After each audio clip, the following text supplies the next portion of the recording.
Hi, and welcome to Breaching Extinction. This week I had the privilege of interviewing Bianca Yuen, a wildlife filmmaker who recently produced the film Blackfish Effect. She's a recent graduate of the University of West England with a master's degree in wildlife filmmaking. Hope you guys enjoy.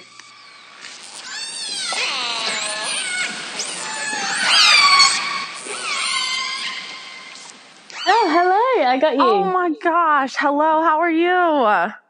Good. How are you? I'm good. Thanks for taking the time to let me interview you. I'm super stoked. Fine. How's school been? How's life treating you? Yeah, good.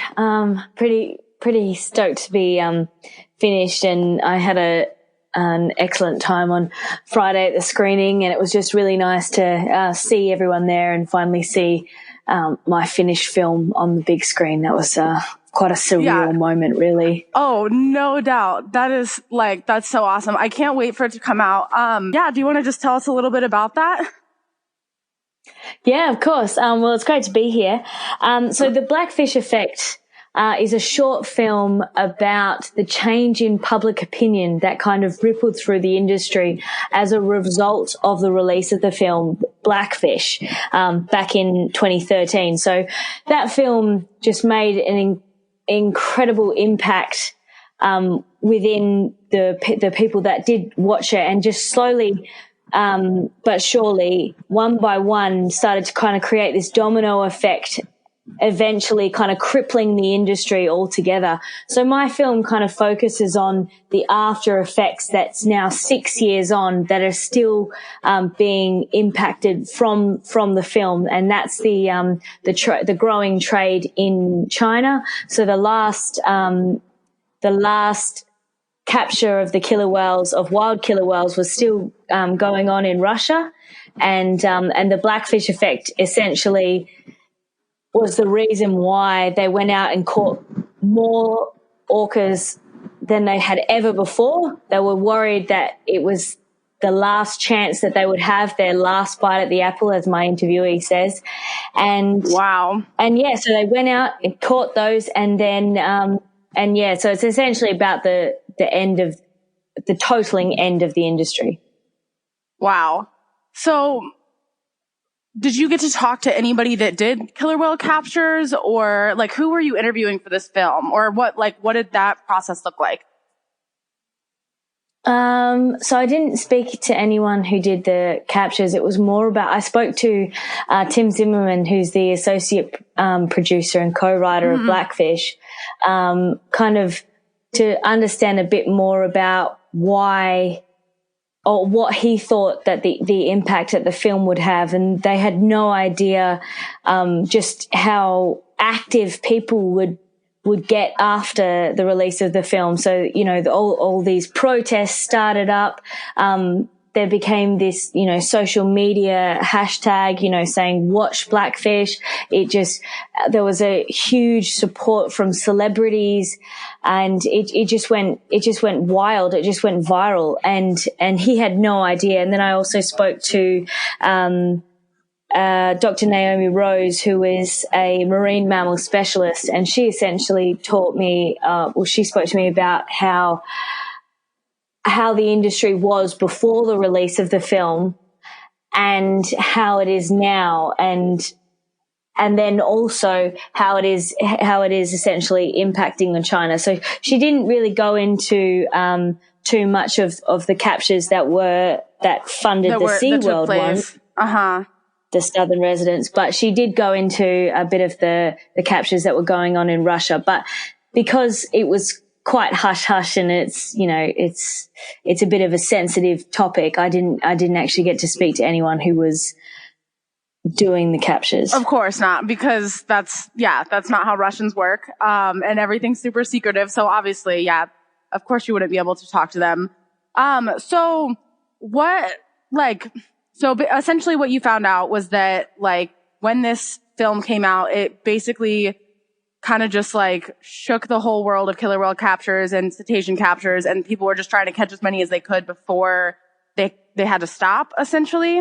What it is that, so the film was released in 2013, and 3 years after the film was released, because of the public backlash within America, and that's spread to the rest of the world, SeaWorld announced that they were no longer going to breed killer whales. Yeah. Yeah. So they had stopped capturing completely, and they were essentially captively breeding all of their killer whales. So they were captively breeding. And then because of the initial public backlash from the release of the film, they had so much pressure and they'd lost so much support and of people, visitors and whatnot coming in, that they said, okay, we're eventually going to phase out orca shows and we're completely going to stop the breeding. Right. And then so during this time, all it is that China is just a couple of decades behind. And so what they saw was that the industry was growing in America and Europe, and it was becoming this highly profitable industry. And so what is going on there is that it's just a young industry and it's starting to really kick off. Gross. So in the past 4 years. Yeah, well, that's all it is just so obviously media has a lot to do with it, and the spread of media, but within China, it's very hard to infiltrate into the Chinese media because it is filtered. So they don't have access to the Western social media that we do, which is like this spread of information. And so a lot of people aren't aware of the detrimental impacts of animals in captivity. And there's a lot of censorship in those countries as well, I think. Yeah. That probably contributes to that. It's quite interesting. That's a theme that I discussed in the most recent episode that I did. We're talking about access to information and how important that is. And, so many people are so uninformed about things, and it's not necessarily their fault, because, if you can't access information, you can't. But that's really unfortunate that, that lack of information is turning into like continued cultivation of a really devastating industry. Did you have the chance to go to any of the parks? I mean, I'm sure that's not something that you want to do because it's really sad to see, but did you by chance get the chance to go see them? So I've never seen on this particular film, I didn't actually get the chance to see the orcas in the parks. And I think although I disagree with it, I think that it would have probably been quite important too, because I think that you really need to understand and see for yourself what goes on in the industry, on the inside. And I have no doubt that the trainers really do care about the animals there. But I also just don't believe that it is the appropriate environment for those sentient beings. So the footage that I did use from inside aquariums was acquired from another filmmaker who'd been to SeaWorld as a child and really enjoyed it. And then obviously growing up realized that, hang on a minute, why is there all of a sudden this change? And so she was very aware of it. And then so she went and visited these aquariums and then saw it and had such a different perspective that second time round, being older and really realizing just the hardship that they really go through in those aquariums. Yeah, absolutely. I mean, I got my start, I've always loved animals, and I got my start in a zoo when I was 14, but my love for animals stemmed from going to the Columbus Zoo a bunch of times when I was a kid. I lived at that zoo and I would go and look at animals. And so, we just got to find ways to help people connect to wildlife without exploiting these animals and without putting them in dangerous situations. I think that films like yours are definitely helpful because that, you're providing that information. We just have to find a way to make it accessible to not only people here, but people in those Asian countries as well that, I guess have censorship and can't watch these films. But it's definitely really interesting. Did you like grow up going to zoos or aquariums or anything like that?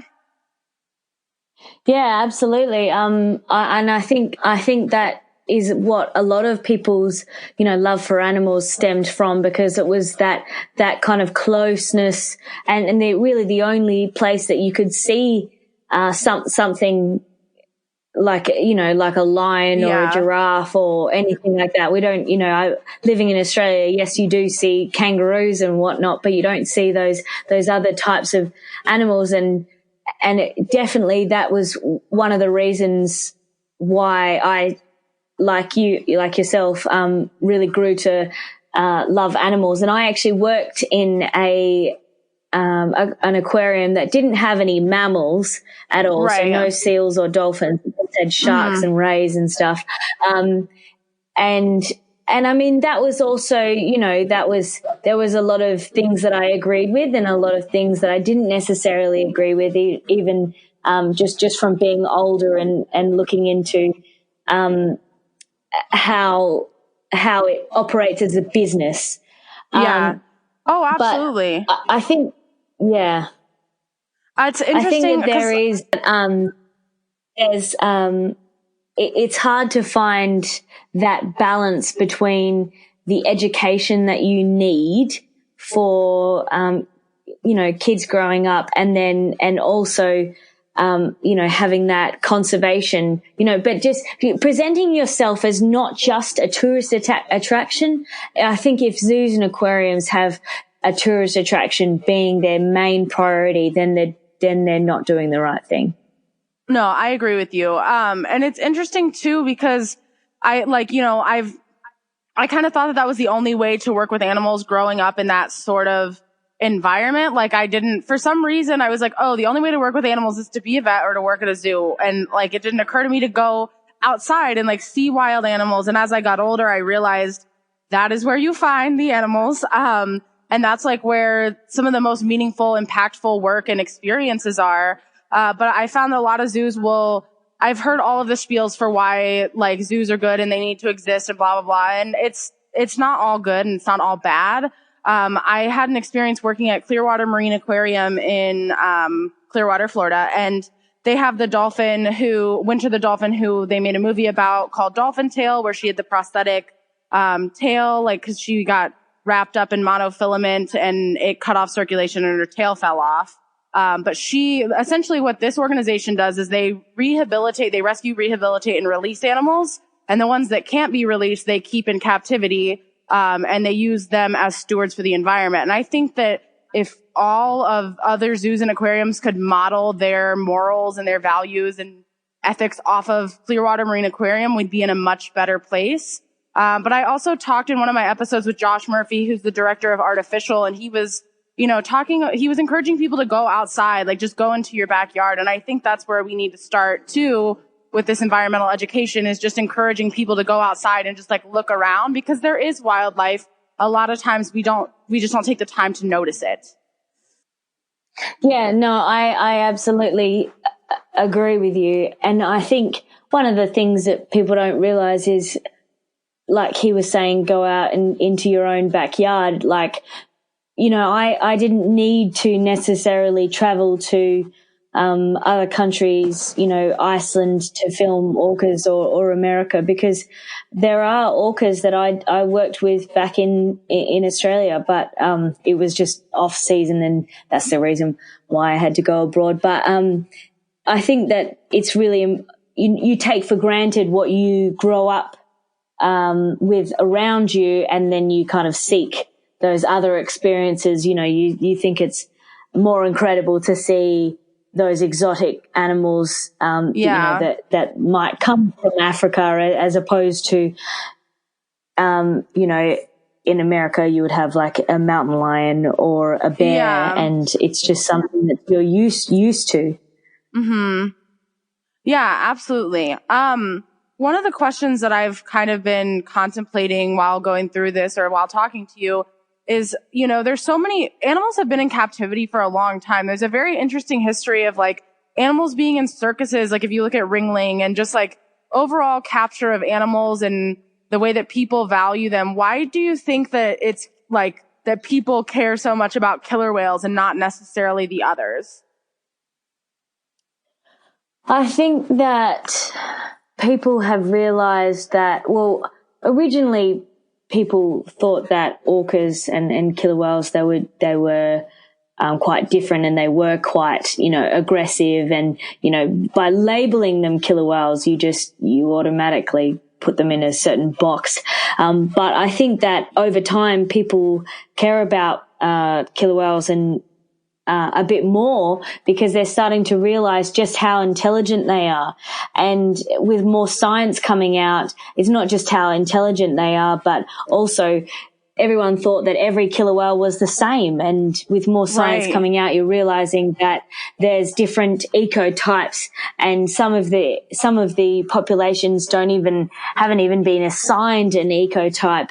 And so what I suppose we're realizing, which is why it's so nerve-wracking about the southern residents, is that they are their own essential species. And like, there's people that are trying to get it past that they are their own like subspecies, and that it is it will be an extinction if we lose them. It's not just, we've lost a small part of a whole population. It is, you've lost the entire population. And I think that's why, especially the community around Seattle and the whole of the state, even in Washington, have kind of almost pulled together, because they're becoming to realize that killer whales are not just they're not just the same everywhere you go, everywhere around the world, that they are so genetically different. And not only is there differences amongst groups or ecotypes, but individual personalities exist as well. And I think that that's fascinating. And I think you're onto something, that people can relate to these animals more. And I think the killer whales are just a symbol, and they're like, they're the bridge between humans and animals in general, because I think we have such a divide. It's that idea of in-group homogeneity versus out-group heterogeneity, where you just think that people from the outside are different. And I think that we do that with animals as well. And this is a theme that keeps coming up every single episode. I talk to people, I'm like, why are we different than animals? We're not. Like, we are. Like, we move through the world differently. We experience things, like our perception of how things work is different. But when it comes down to it, we have personalities, intelligence, struggles, and like resilience as well. And so I think it's, the southern residents have definitely been a symbol for a lot of people, a symbol for hope and, bridging that gap. It's really unfortunate right now, because I have never seen people band together quite the way that they have for the southern residents. I've seen a lot of different animal populations that people care about, but I think that this is the strongest force I've seen in a community. And we just need to get those dams down. And it's not happening because of special interest groups. Like, realistically, I would I was kind of not sure if I wanted to take a stance or say anything on that, but that's kind of the whole point of what this is trying to light a fire underneath Bonneville Power Association and certain politicians in Washington to get those dams down, because it makes no sense. And there's so many people that clearly care. It has, cultivated a community in the state of Washington and Seattle, which is something that's really beautiful. So we just need to get the dams down. I'm just trying to get the dams down. But yeah. Anyways. Yeah, no, I think that it's quite phenomenal how that certain group of animals have brought an entire state, an entire community together, and how passionate people are about that. The animals, group. Yeah. They are truly I remember the first time I saw southern residents, I literally just got chills all the way down my body. And then a pit sank into my stomach, because it became real. Cause I spent the summer on those naturalist boats, which is where I met you. I saw transient killer whales because that's all that was out there. And then I saw the southern residents about halfway through the summer, and I was just in shock. But you could also see the behavioral differences and the cultural differences. And We really are so fortunate, like people like you and I that have seen the southern residents, cause they are endangered, and yeah, they're quite magical. I kind of want to hear about your experience seeing the southern residents, cause I did talk to you briefly while you were here. But I didn't really get a chance to hear about it. So when I saw them, they had been missing for 2 months. Mm-hmm. So it was really, really exciting. And I knew, I didn't know that we were going to see them while I was there. And then on the morning, I heard that they had come is it Puget Sound? Well, the Puget Sound's a little bit south, but yeah, we're in the Salish Sea. Yeah. All right. Yeah, we heard that they were essentially back in the Salish Sea, and we didn't know if we were going to see them that day. We just knew that they were around, and even just knowing that, it was just there was a real happy sense that was around. I think the whole community when because they've obviously got all those social media things and the alerts go out. And anyway, and then when we did see them, we essentially knew it was them right away, and they were just so acrobatic. I have never seen such an active group of orcas around, so many people before, because they just, they know that area is theirs, and it was quite incredible, actually. They were so playful, and to be that it's almost like they're so positive, or they're enjoying themselves, even though they're undergoing these really treacherous times. And it's crazy to, how do you, when they're starving, how do you have enough energy to breach out of the water, multiple times? It's not just once or twice. It's just this continued thing. And so, I don't know, it was actually quite bittersweet though as well, because I was concerned about them using all of that energy and not being able to necessarily get a lot. Right. No, that's definitely, it's bittersweet, and it's really interesting. I think we have a lot to learn from killer whales and their resilience. But the fact that, you're saying, they were able to radiate that positivity and that energy despite all of the treacherous things that they're dealing with and all the really heavy things. I'm reading a book right now called Carnivore Minds, and the author talks about PTSD in animals, and I'm sure that is something that killer whales experience. And not only are they starving and not really able to meet their basic needs, but they're losing family members, and that's really hard.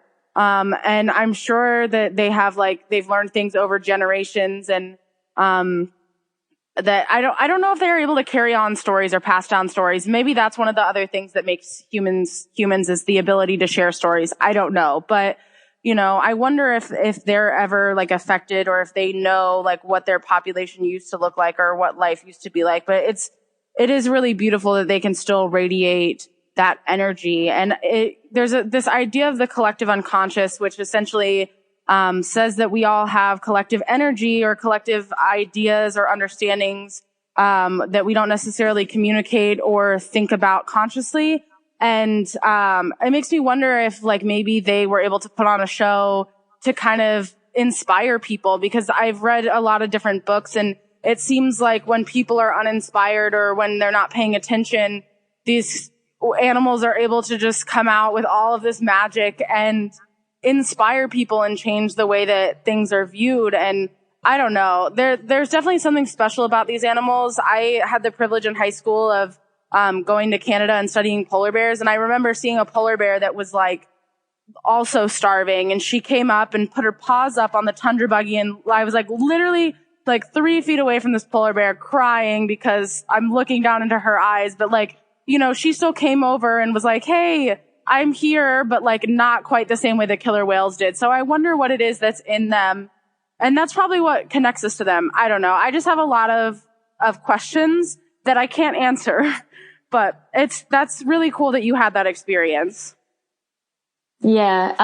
I definitely, I think that there is a sense of even just within themselves, just to kind of, keep the fight alive. And I do think when you were saying, that, that they pass down stories, I absolutely believe they do.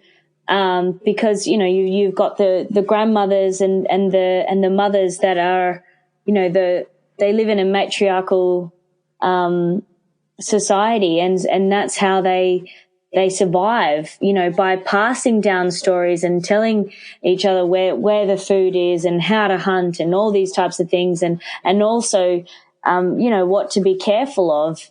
And so I definitely, agree with you on that they share stories and pass down information. And I think that's how they have survived in such areas for so long. Yeah, absolutely. They're just, I've